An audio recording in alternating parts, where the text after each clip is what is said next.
Hi all and welcome back to the channel, and I hope you're all doing okay.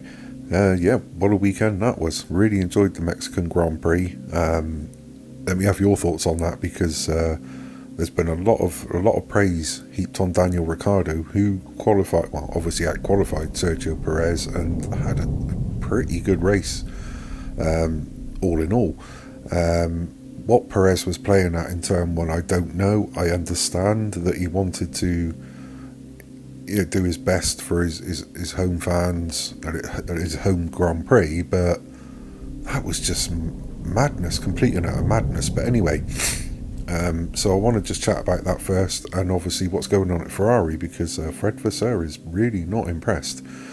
So anyway, Horner said, "You couldn't fail to be impressed by Daniel this weekend. I mean, this qualifying was outstanding yesterday, and he showed his maturity and experience and pace in the race." But also, Red Bull advisor Helmut Marko has had some kind words for Ricciardo, adding, "Incredible, he really got everything out of it. Great comeback after his hand injury, and a good recommendation for the future." I can see it coming that Perez, if he doesn't do something spectacular over these next three races, I can't see him being in that seat in 2024. I know it. The press keep talking about it. They're speculating on it again now, and it is pure speculation. But when you see praise like that for Daniel, and whatever Sergio was playing at turn one, I've got no idea. I just can't see him stay. I will be surprised if he's in that seat in 2024. But that's just my opinion. Sergio Perez has insisted that Charles Leclerc was not at fault for their first lap collision at the Mexican Grand Prix. The Ferrari driver was heavily booed by the fans as he gave his post-race interview after finishing in second place. And fair play to Perez for this, because if you look at the onboards, obviously everyone again is going to have different opinions. This is not the first time we've had incidents like this. So it happened with George and Lewis recently.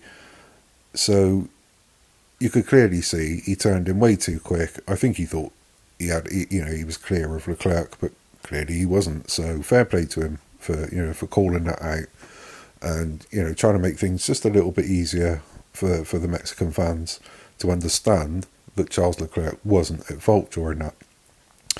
But anyway, Red Bull boss sticking with Red Bull, Red Bull boss Christian Horner believes that Lewis Hamilton was lucky to finish second at the Mexican Grand Prix with a red flag period, giving all drivers a free tyre change at the halfway point. Horner told Viaplay they had a bit of a stroke of luck because they went in very early for a one-stop strategy. I think in the end they would have been beaten by the Ferraris, but it is true that they had good speed and did well in terms of tyre wear, as we have seen from them all year. And on the back end of that, Toto Wolff has told Lewis Hamilton that he will need to qualify better if Mercedes are to take the fight to Max Verstappen in the final three races of the season. Qualifying remains an issue for Hamilton, who may have been able to challenge Verstappen in Mexico if he had started higher than 6 on the grid. Wolff told Sky Sports F1, "It's been a few weekends now where we say we could have but didn't. I think we need to qualify better. Probably with the straight line speed we wouldn't have been so competitive against Max, but who knows, the pace is there." And I think there is a lot of pace in that Mercedes at the moment, quite encouraging. And on to Ferrari. Ferrari team principal Frederic Vasseur took aim at Charles Leclerc and Carlos Sainz after the Mexican Grand Prix for losing control of the race at the very start. Both drivers were overtaken by Max Verstappen at turn 1 and ended up finishing in 3rd and 4th respectively. Vasseur said, "I'm not satisfied with the start of my drivers today. The start wasn't good. We gave everyone the slipstream, totally losing control of the situation. This put Carlos and Charles in a difficult position with both Red Bulls."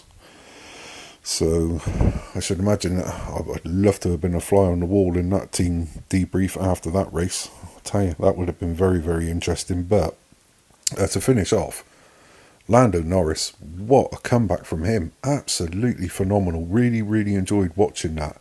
It's a shame that he lost out so many places after the after the red flag and restart of the Grand Prix. But I'll tell you what, if he hadn't lost those, was it 4 or 5 places, I would love to have seen what he could have achieved yesterday, because that was a phenomenal drive from him. Really, really good to see and really encouraging. But let me know what you think of the Grand Prix. Did you enjoy it? Did you find it a little bit more enjoyable than they have been recently? And of course, if you like what I do, please like and subscribe and press the bell for notifications. That way you get plenty of warning. I've got more videos on the way, good or bad.